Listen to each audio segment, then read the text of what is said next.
It is indeed true that if you can't stand the heat, get out of the kitchen. Coming up.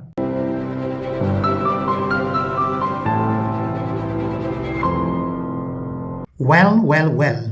Minister of Police Senzo Mchunu has ultimately and voluntarily stepped aside from the organizational duties and that, of course, of a parliament.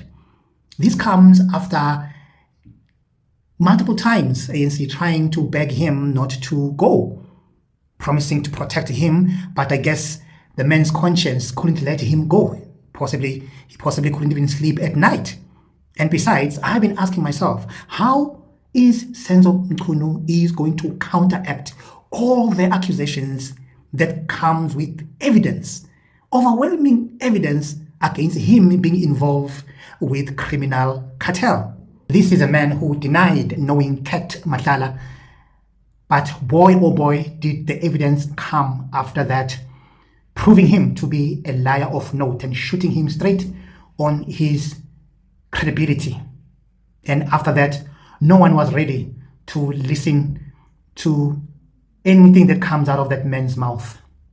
The sidelined police minister, a member of the National Executive Committee of the ANC, Senzo Mchunu, has officially stepped aside from his ANC, National Executive Committee and NWC roles following weeks of back and forth between him and the ANC leadership.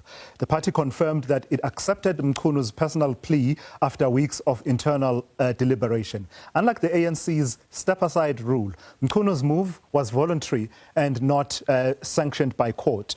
The ANC leadership says it respects his decision, citing no legal challenges against him. The development marks a rare instance of self-initiated stepping down from top party structures by an ANC leader. Minister Mchunu has already been placed on special leave by the president following allegations made by Provincial Police Commissioner of KwaZulu-Natal, Lieutenant General Nhlanhla Mkhwanazi, of interference in police investigations as well as infiltration by criminal cartels of our country's justice system. So let us now turn to communications strategist and public affairs commentator Simphiwe Majola, as well as Professor Susan Boysen, a political analyst who joins me in studio. Prof, let me start with you. Step aside is what we've come to term. It started as a resolution and was refined over a significant amount of back and forth, what it's meant to look like. When you look at what the ultimate position is around step aside in the ANC versus what Senzo Mchunu wanted to do, and initially the ANC said no, and now finally they've allowed him to do. How do the two sit side by side? And Senzo Mchunu is definitely in a difficult position because there are discrepancies, there are huge questions that remain, and questions that don't just affect his personal and political future, but also the ANC. And so the ANC was strictly correct in saying, yes, there are no criminal charges. They cannot insist, will not insist that he goes. And then we don't know how behind the scenes, how much pressure there was to actually oblige him to step down. But I think the step down by the term now of another form of special leave. And so he probably... The reason given by the ANC and by Minister Mchunu's spokesperson is that given that so much is happening and he has to keep tabs on everything unfolding, it would basically be unfair, they argue, to require him to do his normal party duties, ANC duties, not government duties anymore, and to keep track of that. So it raises fascinating questions, of course, as to what is the objective, not just of him rescuing his own personal credibility, but whether the ANC and the minister, former minister or part-time minister, special leave minister, really want to see him step in. We know he's been a major candidate, mooted as a special candidate for parts of the ANC in forthcoming leadership elections. So it's really critical, and the two don't contradict each other, but in many ways it shows the inadequacy of the step-aside rule. Yep. Who will forget witness C, who came out with evidence bearing Senzo Mchunu alive? Upon the arrest of Mr. Mahlala on the 14th of May, 2025, he was interviewed. And for the record, that interview also was recorded. And with his own mouth, he had indicated that he was persuaded by our General Sibia and the Minister, Mr. Senzo Mchunu, that he register a case against the team that raided his house. He indicated that he was in constant communication with the Police Minister, Mr. Senzo Mchunu, and on the very same night, he was supposed to have a meeting with Mr. Mchunu. And just when we thought Witness C was done with Senzo Mchunu, Bheki Cele came and said, nope, we are not done yet, and heaped yet another evidence proving Senzo Mchunu wrong, and of course further burying Senzo Mchunu even deeper. They came and I met them in Beverly Hills in Durban. So I met there. I think I delayed two days because Bongani, who's known as Mabonga, did not tell me that he's bringing somebody else. So as I came there, because there was a photo of Kat, I said to him, you look like Kat. He said, I'm one.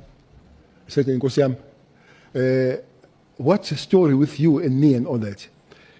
So he said, no, he have asked Mabonga to come to me because there are two issues he wants to raise with me. Where were you meeting? Beverly Hills Hotel in Durban. The Beverly Hills Hotel. Yes, sir. Do you know Beverly Hills? It's a fancy hotel.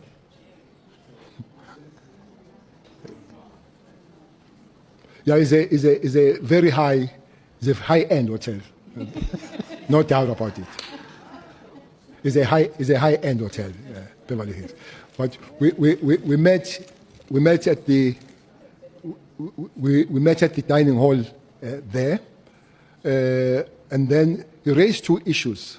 He said Mabonga must bring him to me because he realizes that he's being abused or he's being used for the political games that he do not understand. Firstly, he said he has met Minister Mchunu, him and Brand Mahotsi, three of them, and they spoke about him because he's got money through the tender, him to fund his project of becoming either a president or deputy president. He didn't know. Myself, I didn't know which project was it. So that's that. But so just to be clear, so he's telling you that he met with Mahotsi and with Minister Mchunu, yes, and it was about the funding of the project of becoming a president or deputy president. Okay, this is Kat telling me why he wanted to meet me. But what puzzled him there, for him to want to meet me, he was told by the minister that we'll work together so long we don't come close to Cele and Zuma. I don't know why it mixes me with Zuma.